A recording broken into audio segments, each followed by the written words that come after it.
নমস্কাৰ স্বাগতম জনাইছো এয়া হল দ্য প্ৰাইম শ্ব ষ্টুডিঅ'ত মই প্ৰাঞ্জল প্ৰতিম হাজৰিকা আজি আমি প্ৰাইম শ্বত কেইবাটাও গুৰুত্বপূৰ্ণ বিষয় আপোনালোকৰ বাবে লৈ আহিছো প্ৰথমটো বিষয় হৈছে ড্ৰাগছ বিৰোধী অভিযান কাৰণ ৰাজ্যত ড্ৰাগছৰ বিৰুদ্ধে জোৰদাৰ গতিত অভিযান চলি আছে এটা সময়ত ভবা হৈছিল যে ড্ৰাগছৰ বিৰুদ্ধে অভিযান স্থিমিত হৈ পৰিব আৰু নচলিব কিন্তু বাস্তৱ সত্যটো হৈছে আজিও ড্ৰাগছৰ বিৰুদ্ধে সেই পূৰ্বৰ দৰেই জোৰদাৰ অভিযান চলি আছে নগাঁৱৰ ফাঁচী ৰোডত আৰক্ষীৰ বৃহৎ দলৰ হঠাৎ অভিযান চলিল ড্ৰাগছৰ ঘাটি ৰূপে পৰিচিত ফাঁচী ৰোডৰ কেইবাটাও ঘৰত আৰক্ষীয়ে চলাই অভিযান উদ্ধাৰ হল ড্ৰাগছ বৰ্তমানে চলি আছে অভিযান লগতে নগাঁৱৰ আন কেইবাটাও প্ৰান্তত অভিযান নিশাৰ ভাগতো চলিব পাৰে তাৰো পূৰ্ণ সম্ভাৱনা আছে কাৰণ অতি স্পৰ্শকাতৰ অঞ্চল নগাঁও য'ত ড্ৰাগছ মাফিয়াই ঘাটি পাতি আছে আৰু সমূল অঞ্চলে ড্ৰাগছ মাফিয়াক এতিয়াও উৎখাত কৰিবলৈ সক্ষম হোৱা নাই কিন্তু আৰক্ষীয়ে চেষ্টা চলাই আছে নগাঁৱৰ আৰক্ষী অধীক্ষক আনন্দ মিশ্ৰা খুদ আমাৰ সৈতে পোনপটীয়া সম্প্ৰচাৰত থাকিব আমাৰ জ্যেষ্ঠ সাংবাদিক নীলোৎপল বৰা লাইভত আছে নীলোৎপল আনন্দ মিশ্ৰাৰ পৰা আমি অধিক তথ্য জানিব বিচাৰিছো কাৰণ আজি দিনত অভিযান চলিল নিশাও অভিযান চলিব পাৰে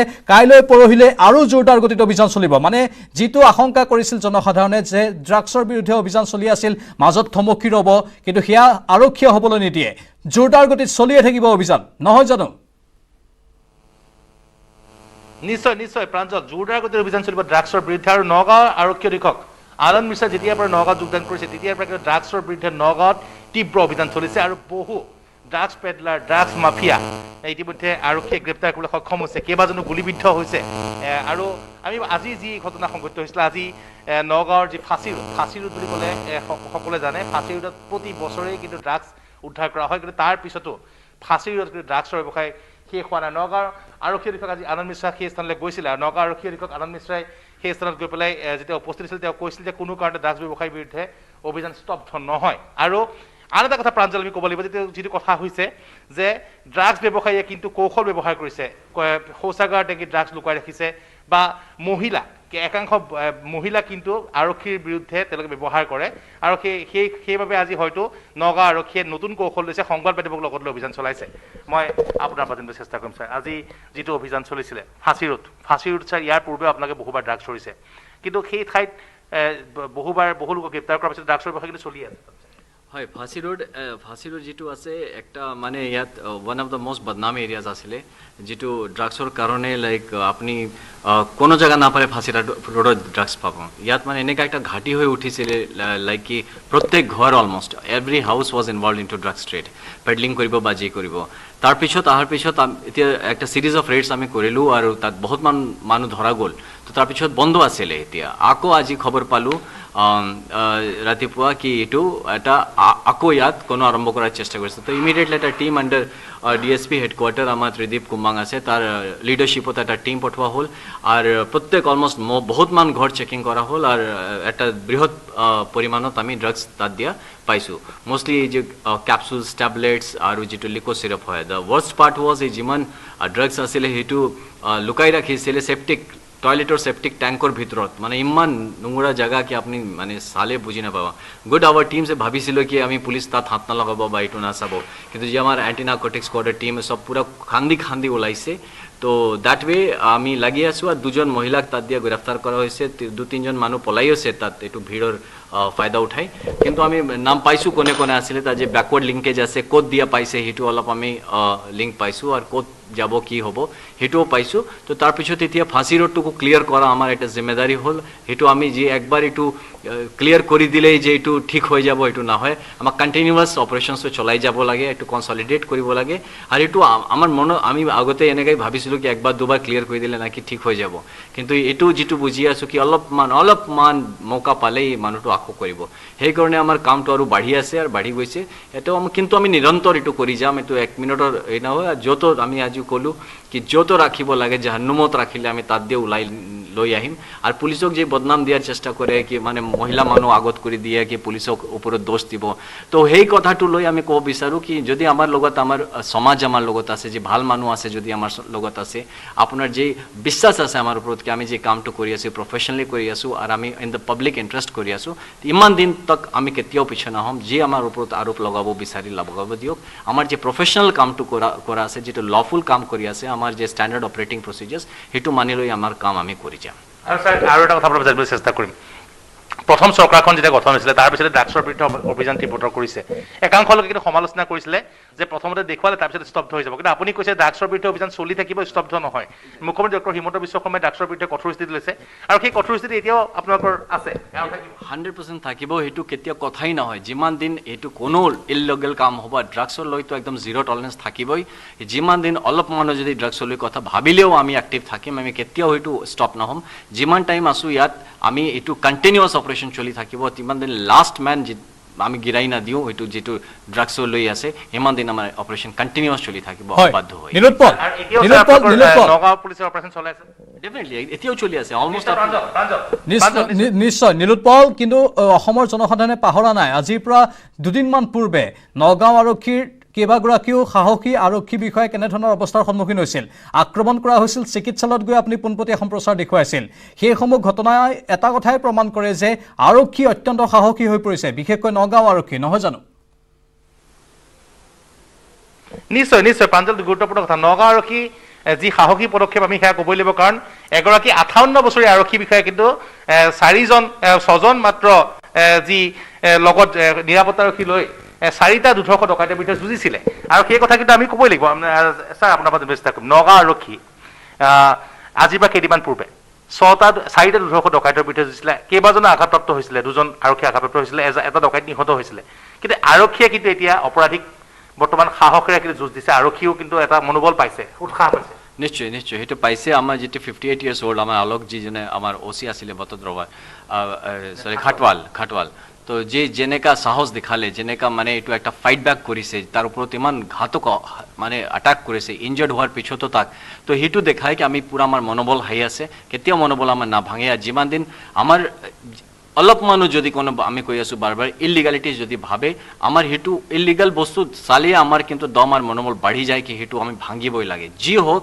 আমি হেতু কেতিয়াও কোনো বেয়া কাম হ'ব না দিও আৰু নতুন চৰকাৰখনে আৰক্ষীক যথেষ্ট ফ্ৰী হেণ্ড দিছে ইয়েছ আমি এইটো ক'ব বিচাৰোঁ আৰু এইটো ক'ব লাগে উই হেভ টু একচেপ্ট কি যিমান আমাক ফ্ৰী হেণ্ডেড দিয়া হোৱা নাই আমাৰ যি সুপ্ৰিম গাইডেন্স দিয়া হৈছে যিটো আমাক কণ্টিনিউৱাছ এটা মাৰ্গদৰ্শন দিয়া হৈছে সেইটো আমাৰ কাৰণে এটা ডাঙৰ কথা সেইটো নাথাকিলে আমি কেতিয়াও এই পাৰফৰ্মেঞ্চটো দিব নোৱাৰোঁ নিশ্চয় নিশ্চয় নিশ্চয় মই দেখুৱাইছো নগাঁও আৰক্ষী অধীক্ষক আনন্দ মিশ্ৰ তেখেত যথেষ্ট চৰ্চিত এগৰাকী ব্যক্তি বৰ্তমান বহু অভিযান চলাইছে কিন্তু সমান্তৰালভাৱে জনসাধাৰণৰ মনত আৰু এটা প্ৰশ্ন আছে যে ড্ৰাগছৰ বিৰুদ্ধে অভিযান চলিছে ঠিকেই কিন্তু আন অপৰাধমূলক কাৰ্যসমূহ ৰোধ কৰাৰ ক্ষেত্ৰত আৰক্ষী কৰবাত ব্যৰ্থ হৈছে নেকি এটা ডাঙৰ প্ৰশ্ন চুৰি ডকাইতি বাঢ়িবলৈ ধৰিছে বিভিন্ন প্ৰান্তত গুৱাহাটীকে ধৰি বিভিন্ন প্ৰান্তত আমি চুৰি ডকাইতি দেখিবলৈ পাইছোঁ নগাঁৱত এই খোদ কেইবাটাও ডকাইতিৰ কাৰ্য অলপ শেহতীয়াকৈ কিছু কমিছিল যদিও আকৌ বৃদ্ধি পাব ধৰিছে এইসমূহ ঘটনাৰ ক্ষেত্ৰত ড্ৰাগছৰ বিৰুদ্ধে যুঁজখন লাগি থকাৰ বাবে এইসমূহৰ বিষয়ত বা এই অপৰাধমূলক কাৰ্যকলাপসমূহ ৰোধ কৰাত ব্যৰ্থ হৈছে নেকি আৰক্ষী ডাঙৰ প্ৰশ্ন নীলোৎপল নিশ্চয় নিশ্চয় আমি জানিবলৈ চেষ্টা কৰিম ছাৰ আপোনাৰ পৰা পুনৰ জানিবলৈ চেষ্টা কৰিম ড্ৰাগছৰ বিৰুদ্ধে আৰক্ষীয়ে যি অভিযান চলাই আছে নগাঁৱত অৱশ্যে ডকাইতো নিহত হৈছে কিন্তু ড্ৰাগছৰ বিৰুদ্ধে চলি থকা অভিযানৰ সুযোগ লৈছে নেকি অপৰাধীয়ে যাৰ বাবে চুৰি ডকাইতি বা ডকাইত এনেধৰণৰ ঘটনাবিলাক সংঘটিত কৰিছে অপৰাধীয়ে সুযোগ লৈছে নেকি ড্ৰাগছৰ বিৰুদ্ধে যিটো আৰক্ষী ব্যস্ত হৈ থাকে তাৰ মাজত চুৰি ডকাইতি কৰা তেনেকুৱা ধৰণৰ নাই সেইটো আছে দেখি কি হয় কি যি চুৰি ডাকাইতিৰ আছে সেইটো প্ৰকোপ এইটো হোৱা নাই কি আজি হঠাৎ বাঢ়ি গৈছে এইটো নহয় আমি সবফালে কাম কৰি আছো এইটো নহয় কি আমি খালি ড্ৰাগছৰ লৈ কাম কৰি আছো আমি 24/7 যি কাম কৰি আছো ড্ৰাগছটো কৰি আছো ডেফিনেটলি আমাৰ প্ৰায়ৰিটি আমি ড্ৰাগছৰ খবৰ পাই আমাৰ প্ৰায়ৰিটি তাক হিট কৰি থাকো বাট আমি যিমানেই ক্ৰাইম হৈ আছে এতিয়া ৰিচেণ্টলি যে আপুনি চাওঁ যে CSP এটাক কৰিছিলে তাক আমি এইটো কৰিলোঁ কালি ৰাতি আমি যে এটা ল্যান্ড ৰেকৰ্ডছ লৈ বহুত ডাঙৰ একটা চলাই আছিলে জুৰিয়া তাকো ধৰিলোঁ তো এনেকা কৰি আছো আমি এইটো নহয় কি আমি খালি ড্ৰাগছ লৈ মানে এনেকা কৰিলে বাকি মানুহ আমি মৌকা পাই আছে কৰি আছে আমি এইটো কোৱা নাই কি একদম বন্ধ হৈ গৈছে কিয়কি এইটো মানুহ ভাবিব এইটো কৰা প্লাছ কি হয় কি যে আপুনি বেলেগ গোৰখ ধন্দা বন্ধ কৰিলে তো মানুহ কি অলপমান আৰু ইৰিটেট হৈ যায় বা পইচা লাগে এতিয়া কাম ধন্দা বন্ধ হৈছে সব 2 নম্বৰী কাম বন্ধ হৈছে ক'ত যাব তো চুৰি ডকাইতিৰ টেন্ডেন্সিটো বাঢ়ি যায় প্লাছ যে ড্ৰাগছৰ মানুহ আছে কিয়কি ড্ৰাগছৰ ওপৰত ইমান আঘাত হৈছে পুৰা অসমত হৈছে তো পুৰা অসমত আপুনি চাব যে ড্ৰাগছৰ দাম বাঢ়ি গৈছে এতিয়া তাৰ কাৰণে বহুত পইচা লাগে তো সেইকাৰণে এইটো চুৰি কৰা ডকাইতি কৰাৰ অলপ প্ৰপেনচিটিটো কিয়কি বহুত মানুহ আছে তাৰ ওপৰত ডিপেণ্ডেণ্ট আছে তো সেই প্ৰপেনচিটিটো বাঢ়িছে আমি এইটো ক'ব বিচাৰোঁ কি সেইটো থাকিলে যদি আমি ড্ৰাগছৰ ওপৰত কৰি আছো it does not mean that আমি বেলেগ কামত ধ্যান না দিওঁ সব কামত আমি কৰি ল'ব লাগে আমি প্ৰত্যেক ইলিগেল যিমান বস্তু আছে ক্ৰাইম আছে তাৰ লগত আমাৰ ফাইট কণ্টিনিউৱাছলি কৰি যাব লাগে উইদাউট টেকিং ওৱান সাইড কি আমি খালি ড্ৰাগছ কৰি আছো বাকি সব ক্ৰাইম হৈ আছে সেইটো নহ'ব নিশ্চয় প্ৰাঞ্জল, মই এটা কথা কিন্তু কম, 15 আগষ্টৰ পূৰ্বে 8টাকৈ ডকাইত নগাঁও আৰক্ষীয়ে গ্ৰেপ্তাৰ কৰিছিলে, 4টাকৈ পিষ্টল উদ্ধাৰ কৰিছিলে, 2খন বাইক, 3খন মটৰচাইকেল আৰু এখন ডকাইতে ব্যৱহাৰ কৰা বাহন কিন্তু নগাঁও আৰক্ষীয়ে উদ্ধাৰ কৰিবলৈ সক্ষম হৈছিলে। আৰু যি CSP ডকাইতি কাণ্ডৰ আটাইকেইটা অভিযুক্ত কিন্তু আৰক্ষীয়ে গ্ৰেপ্তাৰ কৰিছিলে, আনকি 200 ডকাইত ব্ৰইলাৰ আৰু ইজ্জত ৰেকৰ্ড আৰক্ষীয়ে গ্ৰেপ্তাৰ কৰিবলৈ সক্ষম হৈছিলে। গতিকে ডকাইতৰ বিৰুদ্ধে নগাঁও আৰক্ষীৰ অভিযান অব্যাহত আছে আৰু লগতে ড্ৰাগছৰ বিৰুদ্ধে কিন্তু কঠোৰ অভিযান কিন্তু নগাঁও আৰক্ষীয়ে অব্যাহত ৰাখিছে আৰু আজি নগাঁও আৰক্ষীয়ে পুনৰ বৃহৎ সফলতা লাভ কৰিছে ড্ৰাগছৰ বিৰুদ্ধে অভিযানত। প্ৰাঞ্জল, ধন্যবাদ নিৰুৎপল বৰা। আমি নগাঁৱৰ পৰা পোনপটীয়া সম্প্ৰচাৰ দেখুৱালোঁ। আৰক্ষীৰ ভাল কামসমূহৰ আমি সদায় প্ৰশংসা কৰি আছোঁ আৰু জনসাধাৰণৰ সন্মুখত ধাৰাবাহিক ৰূপত দাঙি ধৰি আছোঁ। ৰাজ্যৰ প্ৰত্যেকখন জিলাৰ আৰক্ষীয়ে ভাল কাম এনেধৰণে কৰি যাওক। যদি ক'ৰবাত 2-এটা খুঁত আছে, সেই খুঁতসমূহো আমি দেখুৱাই থাকিম, কাৰণ এয়া জনসাধাৰণৰ স্বাৰ্থৰ লগত জড়িত বিষয়। জনসাধাৰণৰ বাবে যিহেতু আৰক্ষী আৰু আৰক্ষীৰ ভাল কামসমূহক আমি প্ৰশংসা কৰি তেওঁলোকক উৎসাহ দিছোঁ, যাতে আগন্তুক দিনতো এই ভাল কামসমূহৰ ধাৰাবাহিকতা তেওঁলোকে অক্ষুণ্ণ ৰাখিব পাৰে, অব্যাহত ৰাখিব পাৰে। এয়া আমি পোনপটীয়া সম্প্ৰচাৰ আগবঢ়ালোঁ। পৰৱৰ্তী সময়তো এই সম্প্ৰচাৰসমূহ চলাই থাকিম।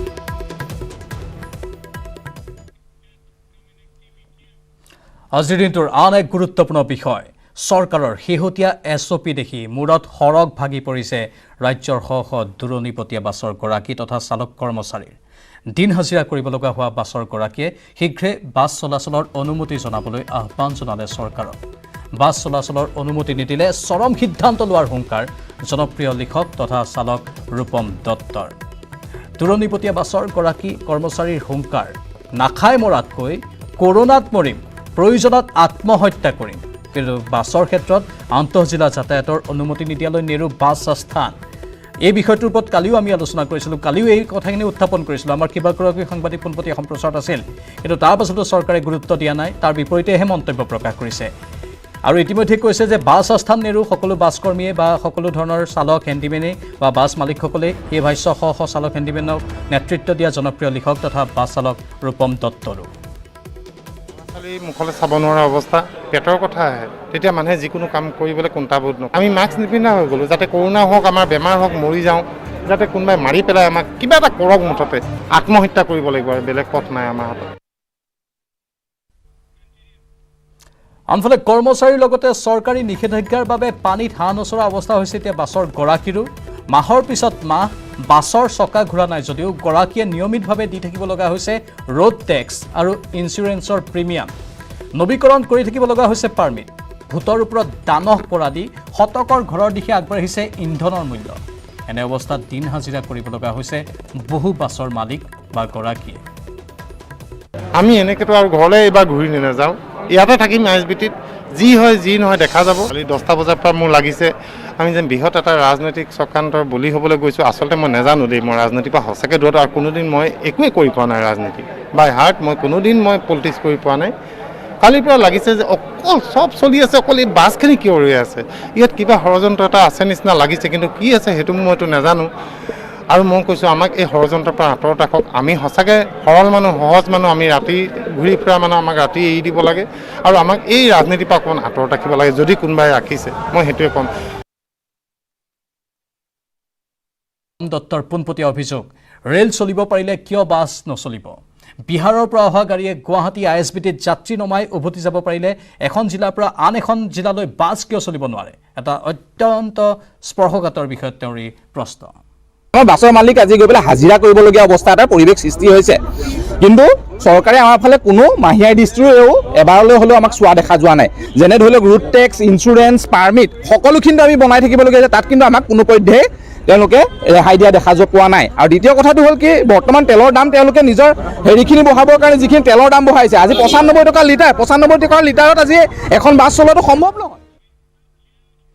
ইফালে আন্তঃজিলা বাছ চলাচলৰ অনুমতি দিয়াৰ লগতে কেৰেলা, তামিলনাডুৰ দৰে ৰোড টেক্স ৰেহাই দিবলৈ চৰকাৰক আহ্বান জনাইছে যোৰহাটৰ বাছ চালকসকলেও। আপোনাৰ আমিন গাঁৱৰ পৰা কণ্টিনিউৱাছলি গাড়ী চলি আছে, আপোনাৰ বিহাৰৰ পৰা আহিছে, আপোনাৰ অসমলৈ গাড়ী। মই সেইদিনাখন এখন ফটো মাৰি ফেচবুকত দিছোঁ, ভাইৰেল হৈছে ফটোখন। ৰাজ নামৰ এখন গাড়ী, বিহাৰৰ গাড়ী, ইয়াত আহি মানুহ নমাইছে ISBT আগত। কোনো ধৰণৰ ক'ভিড প্ৰট'কল মনা নাই, মানুহে মাস্ক নাই, নামিছে, অ'টত উঠিছে, যেনি তেনি গুচি গ'ল মানুহখিনি, একদম মোৰ চকুৰ আগত। সেই গাড়ীবোৰ যদি আহিব পাৰে, আমাৰ থলুৱা নাইট ছুপাৰবোৰ কি কাৰণে চলিব নোৱাৰে বা থলুৱা বাছবোৰ কি কাৰণে চলিব নোৱাৰে? কেৰেলা, চেন্নাই তেনেকৈ 2-3খন ষ্টেটত ৰোড টেক্স ৰেহাই দিছে, কিন্তু অসম চৰকাৰে সেইটো ক্ষেত্ৰত কোনো ৰেহাই দিয়া নাই বুলি আমি এতিয়ালৈকে জানিব পাৰোঁ। নিৰ্বাচনী সভালৈ মানুহ কঢ়িওৱাৰ বাবদ 6 মাহে ভাড়া নোপোৱাৰো অভিযোগ বাছৰ গৰাকীৰ। দেখিব চৰকাৰী অনুষ্ঠান এটা ইলেকশ্যন হওক বা যিকোনো চৰকাৰী কাৰ্য, তেতিয়া কিন্তু তেওঁলোকক বাছখিনি লাগে। তেওঁলোকে কেৱল খালি পইচা নিদিয়ে, ইলেকশ্যনৰ পইচা আজি এতিয়া ধৰি লওক ইমান দিন হ'ল ইলেকশ্যনৰ, কিন্তু আমি পইচা পোৱা নাই। ক'ভিডৰ পইচা, ইলেকশ্যনৰ পইচা, ক'ভিডটো এইটো ক'ভিডৰ কথা কোৱা নাই, মই আগৰবাৰ ক'ভিডৰ কথা কৈছোঁ। 2020 চনত যিটো ক'ভিড হৈছিল তাৰ পইচাও কিন্তু আমাক আজিলৈকে ASTC আমাক দিয়া নাই। কেৱল গৰাকী কিংবা কৰ্মচাৰী নহয়, আপোনালোকে ভাষ্যসমূহ শুনিলে। দূৰণিবতীয়া বাছৰ চকা নুঘূৰাৰ বাবে পেটত গামোচা বান্ধিব লগা হৈছে এতিয়া কাউণ্টাৰ, হোটেল, গেৰেজত কৰ্মৰত হাজাৰ হাজাৰ লোকেও। এনে পৰিপ্ৰেক্ষিতত থলুৱাৰ হাতত থকা দূৰণিবতীয়া বাছৰ চলাচলত থকা বাধা নিষেধ উঠাই দিবলৈ চৰকাৰক আহ্বান জনাইছে শতাধিক কৰ্মচাৰী আৰু গৰাকীসকলে। হৈ থাকে হোটেলৰ পৰা আৰম্ভ কৰি মেকানিক, টায়াৰ দোকান, পেট্ৰল ডিপু, মেনেজাৰ, কাউণ্টাৰ, এই সকলোবোৰ মানুহ ৰৈ গ'ল। এই বাছবোৰ বহি আপুনি এবাৰ চাওক মানুহবোৰৰ অৱস্থা কি হৈছে, কেনেকৈ খাইছোঁ, কেনেকৈ পিন্ধিছোঁ অকল আমি জানো, পৰিয়ালক কেনেকৈ দিছোঁ, কেনেকৈ নাই দিয়া অকল আমি জানো। আন্তঃজিলা যাতায়াত খুলি নিদিয়াৰ বাবে দেৰগাঁৱত আকৌ ট্ৰেভেলাৰ চালকে ক্ষোভ উচ্চাৰিলে। গোবিন্দ দাস নামৰ চালকজনে চৰকাৰৰ প্ৰতি ক্ষোভিত হৈ দেৰগাঁও চাৰিআলিত গাড়ী ৰখাই বন্ধ কৰি দিলে 37 নম্বৰ ৰাষ্ট্ৰীয় ঘাইপথ। ইয়াৰ পিছতেই চৰম উত্তেজনাৰ সৃষ্টি হয়। থানালৈ গোবিন্দক লৈ অহাৰ পিছতো থানাত উদণ্ড আচৰণ কৰিবলগীয়া হয় তেওঁ, কাৰণ তেওঁ মানসিকভাৱে ভাগি পৰিছে। এনে অৱস্থা তেওঁ কেতিয়াও ভবা নাছিল, কল্পনাও কৰা নাছিল, সহ্য কৰিব পৰা নাছিল, আশা কৰি আছিল। মুখ্যমন্ত্ৰীয়ে পূৰ্বতে যেনেধৰণে কৈছিল যে 16 তাৰিখৰ পৰা বাছৰ যাত্ৰা হ'ব, বাছসমূহ খুলি দিয়া হ'ব, আন্তঃজিলা যাতায়াত খুলি দিয়াৰ লগে লগে বাছসমূহো চলিব পাৰিব, কিন্তু সেয়া বাস্তৱত নহ'ল। যাৰ ফলতেই মানসিক ভাৰসাম্য যেন হেৰুৱাই পেলাইছে একাংশ চালক বা বাছৰ মালিকে। আৰক্ষীলৈ আঙুলি টোৱাই চোচাললে গোবিন্দ। মুখ্যমন্ত্ৰীৰ প্ৰতি ক্ষোভিত হৈ উত্তেজনাময় পৰিস্থিতিৰ সৃষ্টি কৰিলে গোবিন্দ। সম্প্ৰতি দেৰগাঁও থানাত ৰখা হৈছে গোবিন্দ দাসক।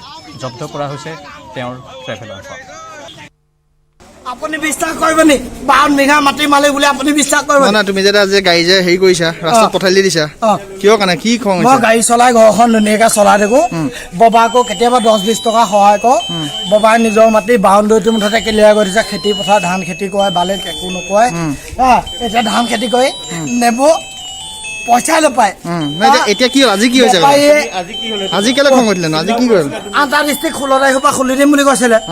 16 তাৰিখৰ পৰা বাহিৰৰ গাড়ীবোৰ খুলি দিছে, আমাক খুলি দিয়া নাই। আমাক খুলি দিয়া নাই, চৰকাৰে কৰিছে। মই গালি পাইছো। কেলে গালি? সেইটো মই তাক বেয়া পাইছো। কেলে গালি পাইছে? তেওঁ মোৰ পঢ়া লাইফত ধ্বংস কৰিছে। হিমন্ত বিশ্ব শৰ্মা কেলে? তেওঁ কংগ্ৰেছৰ দিনত যেতিয়া আছিলে, মই পঢ়া স্কুলখন বন্ধ কৰি দিছিলে। আৰু এতিয়া মই খেতি পথাৰ লাগি আছিলো, এতিয়া খেতি পথাৰত আছিলো, খেতি পথাৰ লাইটটো বন্ধ কৰি দিছে। এতিয়া তোমাক CM কি জগৰ লগাইছে? CM কি জগৰ লগাইছে? এচাপ কোৰ মাৰিলে কিমান কষ্ট হয়। এচাপ কম মূল্য 4 অনা 10 পইচাও নিদিয়ে। এইটো মোৰ দেউতা সাক্ষাৎ আছে। ইমান সুবিধা দেখি আজি ভিক্ষাৰী লিখে, আমি ভিক্ষাৰী ঘৰ হয়।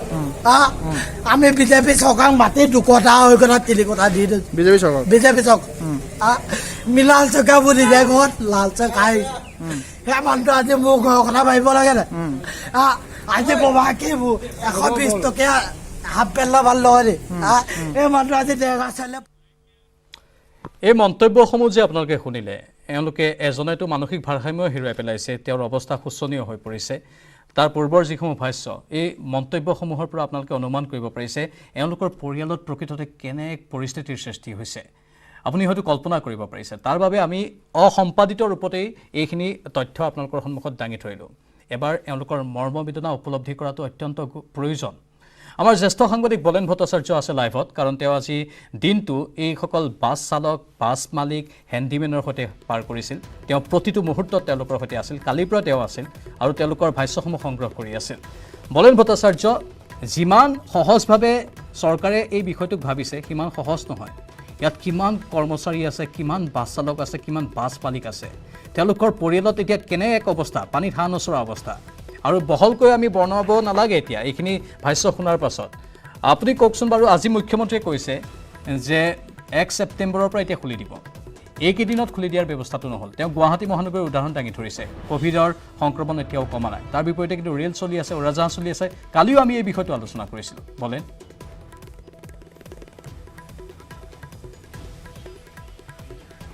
চাওক, এটা দীঘলীয়া সময় যিহেতুকে প্ৰায় 4 মাহ সময় ধৰি সম্পূৰ্ণৰূপে স্তব্ধ হৈ আছে যাতায়াত আৰু যান বাহন সেৱা, আৰু তাক লৈকে বিশেষকৈ অপেক্ষা কৰি থকা হৈছিল যে 15 আগষ্টৰ পৰা পৰিৱেশ এটা ঘূৰি আহিব আৰু এটা সাময়িক সেই পৰিস্থিতিৰ মাজত এই যি যাতায়াত বন্ধ হৈ আছে বাছ সেৱা সেই বাছ সেৱাসমূহ খুলি দিয়া হ'ব আৰু তাৰ অপেক্ষা কৰি থকা হৈছিলে বিশেষকৈ ধৈৰ্যৰ শেষ সীমা হেৰাইছিলে 16 তাৰিখে যিখন প্ৰকাশ পাইছিলে এছঅপি সেই এছঅপিত য'ত আচলতে প্ৰকাশিত কৰা নহ'ল আন্তঃজিলা যাতায়াতৰ বা আন্তঃজিলা যাতায়াত মুকলি কৰি দিয়া নহ'ল লগে লগে একে সময়তে দিবানৈশ যিসমূহ বাছ সেই বাছ সেৱাসমূহৰ ক্ষেত্ৰত চলাচলৰ ক্ষেত্ৰতো কোনো ধৰণৰ শিথিলতা নাহিল আৰু সেই ক্ষেত্ৰত বিশেষকৈ দেখিব পোৱা গৈছে এফালে মালিক পক্ষ আনফালে যিসকল চালক তথা গাড়ীৰ সেৱাৰ লগত জড়িত যিসকল লোক সেইসকল লোকৰ ক্ষেত্ৰত জীৱনলৈ অমানিশা নামি আহিছে সেয়া দেখিব পোৱা গৈছে প্ৰায় 4টা মাহ সুন্দৰভাৱে অপেক্ষা কৰা হৈছিল আৰু তাৰপিছত এই মুহূৰ্তলৈকে পৰিৱেশ তেখেতসকলে যিহেতুকে কিছু পৰিমাণে সকলোৰে ভাষাত এটা প্ৰকাৰ ক'ব পাৰি যে এক প্ৰকাৰ এটা সুস্থিৰ পৰিৱেশলৈ গতি কৰিছে আৰু তেনে সমস্যাত দেখিব পোৱা গৈছে বাকী সকলো ক্ষেত্ৰত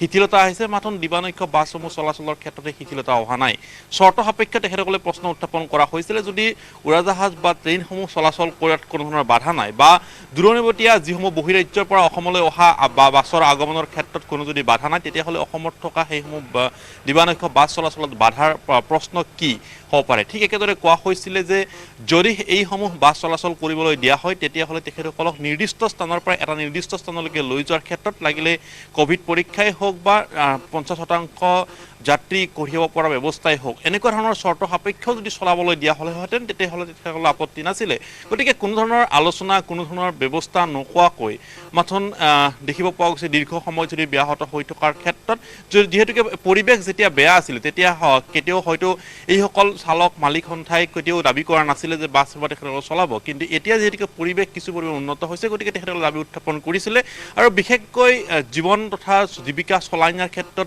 তেখেতসকলে সন্মুখীন হৈ অহা যিসমূহ প্ৰত্যাহ্বান সেইসমূহ সন্মুখত দাঙি ধৰিছিলে আৰু শেষত আনকি তেখেতসকলৰ মুখৰ পৰা ওলাইছিলে এই বিষয়ে যে ক'ভিড আক্ৰান্ত ৰোগী আমাৰ মাজত মেলি দিয়ক আৰু ক'ভিডত সেই আক্ৰান্ত হৈয়ে আমি আনকি সেই সময়লৈকে ধৈৰ্যৰ যি সীমা আছিলে সেই সীমা অতিক্ৰম কৰি এতিয়া মৃত্যুলৈকে আগবাঢ়িছোঁ অৰ্থাৎ নাখাই মৰাতকৈ খাই মৰিম এনেকুৱা ধৰণৰ তেখেতসকলে ভাষ্য আগবঢ়াইছিল এই ধৰণৰ ভাষ্যৰ পৰা এটা কথা স্পষ্টকৈ ক'ব পাৰি যে তেখেতসকলৰ সন্মুখত ভীষণভাৱে এটা প্ৰত্যাহ্বান আহিছে পৰিয়ালটো চলাই নিয়াৰ ক্ষেত্ৰত তেখেতসকলৰ যথেষ্টখিনি সমস্যাৰ সন্মুখীন হৈছে এই সকলোবোৰ দিশ চোৱা হৈছিলে কিন্তু দুৰ্ভাগ্য বিষয় যে ৰাজ্য চৰকাৰৰ পৰিবহণ বিভাগে এই ক্ষেত্ৰত কিন্তু দেখিবলৈ পোৱা গৈছে বিভাগীয় মন্ত্ৰীৰ তৰফৰ পৰা যিজনৰ সঁহাৰি বা এইসকল লোক কাৰণ এগৰাকী দুগৰাকী বা তেনেকুৱা 100,000 গৰাকী লোক নহয় প্ৰায় কেইবা হাজাৰ লোক ইয়াত জড়িত হৈ আছে যদি পোনপটীয়াকৈ চাবলৈ যায় তেতিয়াহ'লে চালক মালিকসকল তাৰ লগত থকা কৰ্মচাৰীসকল আৰু আনফালে যদি চাবলৈ যায় তেতিয়াহ'লে গাড়ীৰ মেকানিক্স বা গাড়ীৰ লগত থকা যিসমূহ কাৰিকৰী দিশত থকাৰ প্ৰান্তে প্ৰান্তে থকা লোক আৰু ঠিক একেদৰে হোটেল ব্যৱসায়ৰ লগত থকা যিসকল লোক এই সকলোবোৰ আওপকীয়াকৈ জড়িত হৈছে গতিকে এটা বৃহৎ এটা কলেবৰ এটা সংখ্যাৰ লোক ইয়াত জড়িত হৈছে যিসকলৰ জীৱনলৈ এইসমূহ প্ৰত্যাহ্বান আহিছে গতিকে এই সেৱাটোৰ ক্ষেত্ৰত যিহেতুকে পৰিবহণ বিভাগ এটা সুকীয়াকৈ আছে বিভাগীয় মন্ত্ৰী এগৰাকী আছে বিভাগীয় আমলা আছে তেখেতসকলে এই দিশসমূহৰ ক্ষেত্ৰত কি ধৰণে আচলতে কৰিব পৰা যায় ব্যৱস্থা তাত কিন্তু কোনো ধৰণৰ পদক্ষেপ নহ'ল গতিকে এই সকলোবোৰ দিশ এই মুহূৰ্তত অতি দুৰ্ভাগ্যজনক আখ্যা দি তেখেতসকলে ব্যৱস্থাৰ কথা কোৱা হৈছে যদিও বা মুখ্যমন্ত্ৰীৰ তৰফৰ পৰা এই মুহূৰ্তত এটা ইংগিত পোৱা গৈছে যে ছেপ্টেম্বৰলৈকেহে আচলতে আনুষ্ঠানিকভাৱে খুলি দিয়াৰ সিদ্ধান্ত গ্ৰহণ কৰা হৈছে এই বলেন সেইটোৱে প্ৰশ্ন মুখ্যমন্ত্ৰীয়ে যেতিয়া ক'লে যে 1 ছেপ্টেম্বৰৰ পৰা খুলি দিয়াৰ ক্ষেত্ৰত আমি চিন্তা চৰ্চা কৰিম ইয়াৰ পূৰ্বে মুখ্যমন্ত্ৰীগৰাকীয়ে 16 তাৰিখটো কৈছিল তেতিয়া কিন্তু তেওঁ নিৰ্দিষ্টকৈ কৈ দিয়া নাছিল যে আমি আন্তঃজিলা যাতায়াতৰ ক্ষেত্ৰত কেৱল ব্যক্তিগত বাহনসমূহে চলাবলৈ অনুমতি দিম মানে এনেধৰণে খোলাখুলিকৈ কথাবোৰ নোকোৱাৰ ফলতে আজি এই অৱস্থা কাৰণ এইসকল বাছ চালক মালিকে আশা কৰি আছিল তেওঁলোকক আশাত বন্দী কৰা হ'ল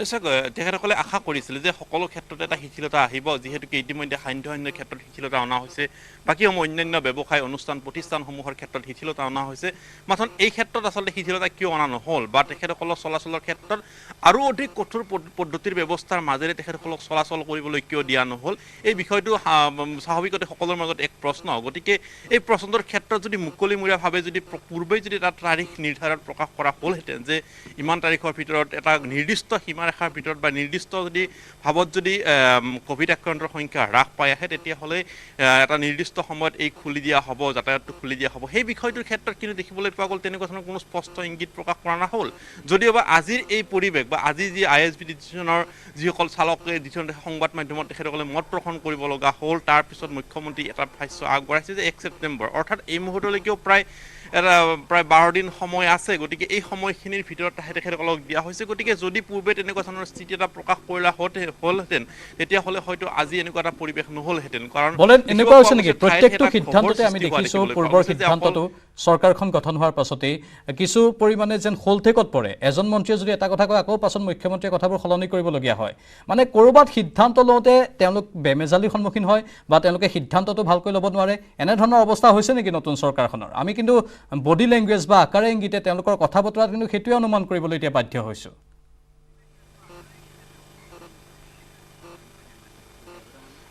চাওক যদি সেই কথা এই মুহূৰ্তত নুই কৰিব নোৱাৰে কাৰণ পঞ্চায়তৰ গ্ৰামোন্নয়ন বিভাগৰ সিদ্ধান্ত যদি আমি চাবলৈ যাওঁ গৃহ নিৰ্মাণৰ ক্ষেত্ৰত যি কৰ আৰোপ কৰা হৈছিলে সেই কৰৰ ক্ষেত্ৰত পিছত মুখ্যমন্ত্ৰী ডাঙৰীয়াই তাত শুধৰণি কৰিব লগা হ'ল দেখিবলৈ পোৱা গৈছে স্পীড লিমিটৰ ক্ষেত্ৰত পৰিবহণ মন্ত্ৰীগৰাকীৰ যি সিদ্ধান্ত সেই সিদ্ধান্তৰ অৱশেষত মুখ্যমন্ত্ৰীয়ে পুনৰবাৰ তাত সকাহ দিয়াৰ উদ্দেশ্যে মুখ্যমন্ত্ৰীৰ সিদ্ধান্ত সলনি কৰিব লগা হ'ল মুখ্যমন্ত্ৰীৰ ভাষ্য আগবঢ়াব লগা হ'ল আৰু তাৰপিছত দেখিবলৈ পোৱা গ'ল যে এইবাৰৰ ক্ষেত্ৰতো যেন একেই এটা ব্যৱস্থা হ'ল যে পূৰ্বৰ যিধৰণৰ এটা ভাষ্য আগবঢ়োৱা হৈছিলে সেই ভাষ্যটো যেন সলনি হৈছে বা মুখ্যমন্ত্ৰীয়ে তাত পুনৰবাৰ স্পষ্টীকৰণ দিবলগীয়া হ'ল গতিকে ক'ব পাৰি যে প্ৰতিটো ক্ষেত্ৰতে বিভাগীয় মন্ত্ৰীসমূহে আচলতে কিমান সততা আৰু দায়িত্বৰে তেখেতসকলৰ এই দায়িত্বসমূহ আগবঢ়াই লৈ গৈছে তাত নিশ্চিতভাৱে এই মুহূৰ্তত জনতাৰ মাজত এটা প্ৰশ্নবোধক চিন ৰৈ গৈছে আৰু তাৰ কাৰণে এই মুহূৰ্তত দেখিব পোৱা গৈছে প্ৰতিটো সিদ্ধান্তৰ শেষ সিদ্ধান্ত যেন মুখ্যমন্ত্ৰী ডাঙৰীয়া প্ৰকাশ নকৰা পৰ্যন্ত যেন এয়া চূড়ান্ত নহয় বুলি এতিয়া জনতাই ভাবিবলৈ বাধ্য হৈছে মানে দুদুল্য মানতাত থাকিব লগা হয় জনসাধাৰণ প্ৰতিটো সিদ্ধান্তৰ ক্ষেত্ৰতেই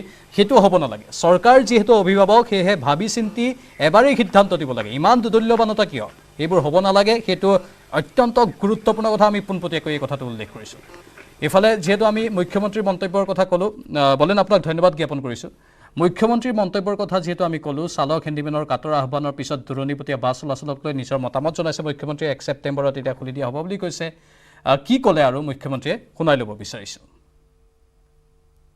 1 ছেপ্টেম্বৰৰ পৰা যদি কোভিড 500 দৈনিক 500 হোৱালৈকে আমি ৰখি আছোঁ এতিয়া 750 আছে যিদিনাখনে দৈনিক 500লৈকে নামি আহিব সিদিনাখনে আমি ইণ্টাৰ ডিষ্ট্ৰিক্ট খুলি দিম কিন্তু যদি 500লৈকে নামিও নাহে 700ও যদি থাকে তথাপিতো আমি চেষ্টা কৰিম যে 1 ছেপ্টেম্বৰৰ পৰা যাতে আমি এই ইণ্টাৰ ডিষ্ট্ৰিক্টে হওক আমি খুলি দিব পাৰোঁ আনফালে কোভিডৰ নতুন এছঅপিক লৈ অসন্তুষ্ট অসম জাতীয়তাবাদী যুৱ ছাত্ৰ পৰিষদো চৰকাৰ তথা মুখ্যমন্ত্ৰীয়ে নিজেই কোভিড বিধি ভংগ কৰাৰ অভিযোগ পলাশ চাংমাইৰ আন্তঃজিলা যাতায়াতৰ ক্ষেত্ৰত জাৰি কৰা নিৰ্দেশে বাছৰ মালিক তথা কৰ্মচাৰীক মাধমাৰ সোধোৱা বুলিও মন্তব্য কৰিছে পলাশ চাংমাই আনহাতে গোপীনাথ বৰদলৈ বিমানবন্দৰৰ নাম কোনো কাৰণতেই সলনি কৰিবলৈ দিয়া নহ'ব বুলিও তেওঁলোকে হুংকাৰ দিছে বাছ সেৱা বন্ধ কৰি দিয়াৰ কাৰণে যেনেধৰণে যাত্ৰীসকলৰ কাৰণে অসুবিধা হৈছে ঠিক তেনেধৰণে বাছ ব্যৱসায়ৰ লগত জড়িত থকা যিসকল ব্যক্তি আছে সি বাছ মালিকসকলেই হওক বা বাছৰ চালকসকলেই হওক বা বাছৰ হেণ্ডিমেনসকলেই হওক তেওঁলোকৰ কিন্তু অৰ্থনৈতিক যিটো দিশ এই দিশটো পানীত হাঁহ নচৰা অৱস্থা হৈছে গতিকে আমি অসম জাতীয়তাবাদী যুৱ ছাত্ৰ পৰিষদে দাবী জনাব খুজিছোঁ যে অনতি বিলম্বে সকলোবিলাক কোভিড প্ৰট'কল ৰক্ষা কৰি যিটো বাছ সেৱা আছে ইণ্টাৰ ডিষ্ট্ৰিক্ট যিটো আন্তঃজিলা যি বাছ সেৱা আছে সেই বাছ সেৱা খুলি দিব লাগে গোপীনাথ বৰদলৈ যিটো নাম এই নাম সলনি কৰিছোঁ তাত আমি অসম জাতীয়তাবাদী যুৱ ছাত্ৰ পৰিষদে বিৰোধিতা কৰিছোঁ কোনো কাৰণতে তেওঁৰ নাম সলনি কৰিবলৈ দিয়া নহ'ব আদানী এয়াৰপৰ্ট বা এনেধৰণে নামাকৰণ কৰিবলৈ দিলে নিশ্চিতভাৱে আপোনালোকে দেখিছে যে সত্যবাদী শিৱাজীৰ যিটো এয়াৰপৰ্ট আছিলে মহাৰাষ্ট্ৰত তাত শিৱসেনাই গৈ ভাঙি দিছে ইয়াতো আমি দল সংগঠনবিলাকে গৈ সেইটো ভাঙি দিম তেনেকৈ কৰিলে বিমানবন্দৰৰ নাম সলনি কৰিবলৈ কৰা চেষ্টাক লৈও এতিয়া প্ৰতিক্ৰিয়া যেটো হৈ আছে ইতিমধ্যে সেই ভাষ্য আপোনালোকে শুনিলে কিন্তু আমি অধিক ৰূপত আলোচনা কৰিম ষ্টুডিঅ'ত লগতে পোনপটীয়া সম্প্ৰচাৰত কিন্তু তাৰ পূৰ্বে সময় হৈছে বাণিজ্যিক বিৰতিৰ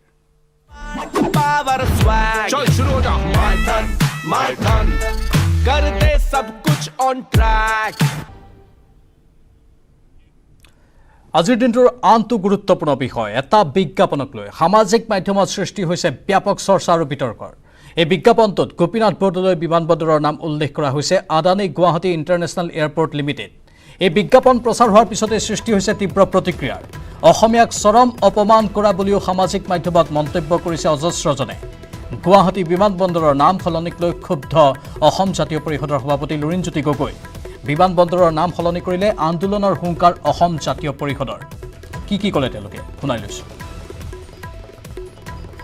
বহু দিনৰ পৰা আমি আন্দোলন কৰি আছিলোঁ, বহু দিনৰ পৰা এই বিষয়টো আমি অসমৰ ৰাইজক সজাগ সচেতন কৰি আহিছিলোঁ। আপোনালোকে জানে যে লোকপ্ৰিয় ভাৰতৰত্ন লোকপ্ৰিয় গোপীনাথ বৰদলৈ বিমানবন্দৰটো আদানীক দিবৰ কাৰণে চৰকাৰে কূটকৌশল ৰচনা কৰিছে আৰু এই কূটকৌশল তেওঁলোকে প্ৰায় সম্পূৰ্ণ কৰি তুলিছে। এতিয়া সেইকাৰণে এই যিটো এডভাৰটাইজমেণ্ট আহিছে ইয়াত দেখিছে Adani Guwahati international airport limited AGIAL এই এডভাৰটাইজমেণ্ট আহি গৈছে। কেৱল মাত্ৰ এটাই কথা ক'ব খোজোঁ, আমি যি সংগ্ৰাম কৰিছোঁ কোনোবা কাৰোবাৰ স্বাভিমানত যদি আঘাত লগা নাই আমি আমাৰ স্বাভিমানত আঘাত লাগিছে আৰু অসমৰ জনগণক ক'ব খুজিছোঁ আমি আপোনালোকে ওলাই আহক, সংগ্ৰাম অব্যাহত ৰাখক আৰু আমিও ক'ব খুজিছোঁ আমি কেতিয়াও কোনো কাৰণতে অসমৰ মাটিত আদানীৰ নামত এই যিটো বিমানবন্দৰ যিটো এয়াৰপৰ্ট নামাকৰণ কৰিবৰ কাৰণে তেওঁলোকক বিক্ৰী কৰিবলৈ ওলাইছে এই কথা কেতিয়াও গ্ৰহণ নকৰোঁ। ইয়াৰ বিৰুদ্ধে প্ৰতিবাদ চলিছিল, প্ৰতিবাদ চলিব আৰু আগন্তুক দিনত অধিক শক্তিশালীভাৱে এই প্ৰতিবাদ আমি অব্যাহত ৰাখিম। আৰু এনে বিতৰ্ক অব্যাহত থকাৰ মাজতে স্থিতি স্পষ্ট কৰিছে মুখ্যমন্ত্ৰীয়ে। তেওঁ মুখ্যমন্ত্ৰী আৰু মোদী প্ৰধানমন্ত্ৰী হৈ থকালৈকে গোপীনাথ বৰদলৈ বিমানবন্দৰৰ নাম কোনো কাৰণতেই সলনি হ'বলৈ দিয়া নহ'ব বুলি মন্তব্য কৰিছে। এইখনৰ নাম কোনেও সলনি কৰিব নোৱাৰে আৰু বিমানবন্দৰৰ নাম লোকপ্ৰিয় গোপীনাথ বৰদলৈ বিমানবন্দৰেই থাকিব আৰু এই নামটোক লৈ মই ভাবোঁ যে আমি ইয়াতে কোনো ধৰণৰ উত্তেজনা সৃষ্টি কৰিব নালাগে।